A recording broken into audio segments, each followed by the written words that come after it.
Shared story number 36. Who is Wilfred?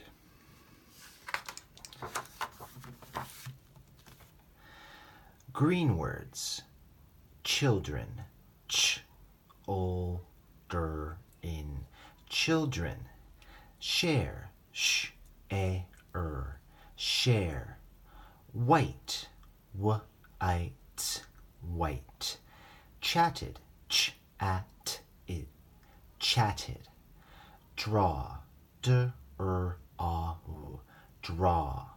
Stories. Stories. When. When.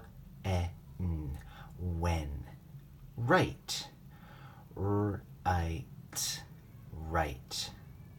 Good. Good. Wagged.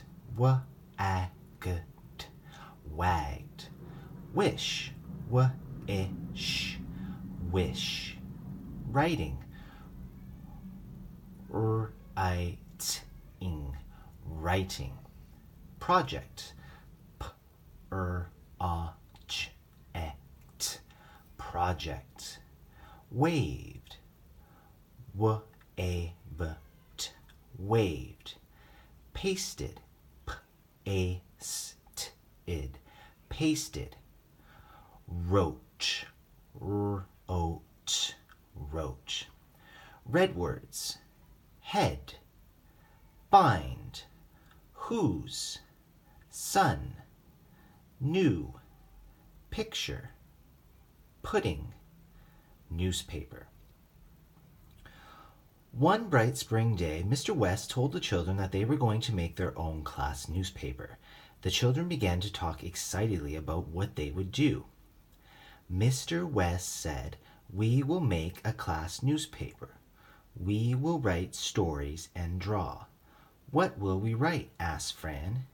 "You can meet in your teams to plan what to write," said Mr. West. "This will be fun," said Vic.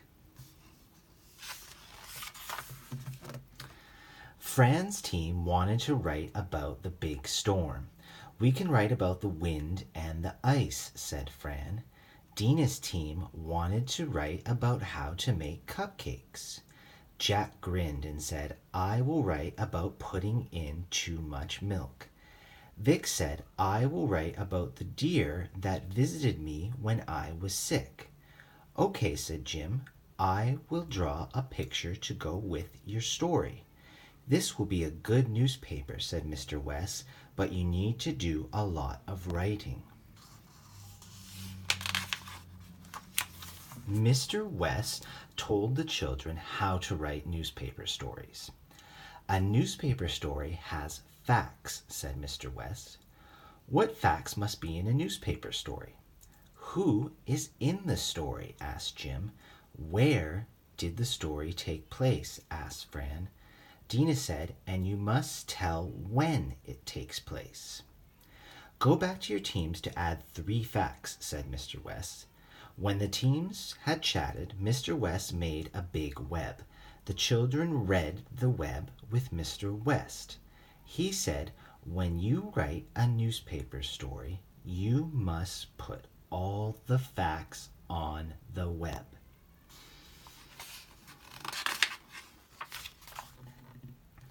The children wrote stories and made pictures. They cut and pasted the stories and pictures onto sheets of paper.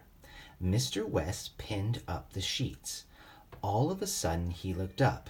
He yelled, "What is that?" A big white dog was in the class. He wagged his tail. "Who are you?" asked Mr. West. "Where did you come from? How did you get in my class? When did you get here, and what do you want?" The dog wagged his tail. "Woof, woof," said the dog. The children smiled. "Mr. West," said Jack, "did you hear what you said? You asked the dog all the facts for a newspaper story." "Oh, I did," said Mr. West. But a dog cannot speak, so he cannot tell us the facts.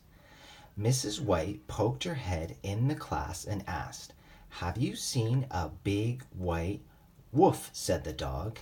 "Here you are, Wilfred," said Miss White. "Come with me." Wilfred wagged his tail. He went to the door. "Please stop," said Dina. "We need to find out the facts. We can write about Wilfred for the class newspaper." Mrs. White agreed. "Ask me what you wish," she said. Fran asked, "Why did you bring Wilfred to school?" "Whose dog is Wilfred?" asked Jim.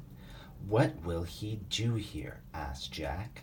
"Where did he come from?" asked Dina.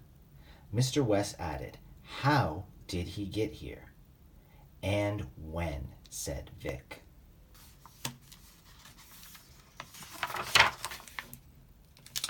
"Well," said Mr. White, "Wilfred is my son's dog. My son's class had to share a pet project. It is time for us to go." "Woof," said Wilfred. The children moved as Wilfred and Mrs. White left.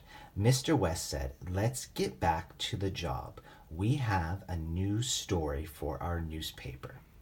We will write the who, what, where, when, why, and how of Wilfred." And at the end of the story, there are 3 questions that you can ask your child at home. Question number 1. What special project is Mr. West's class going to work on? Question number 2. What facts do the children need for a newspaper story? And question number 3. What did the children decide to write about? Thank you.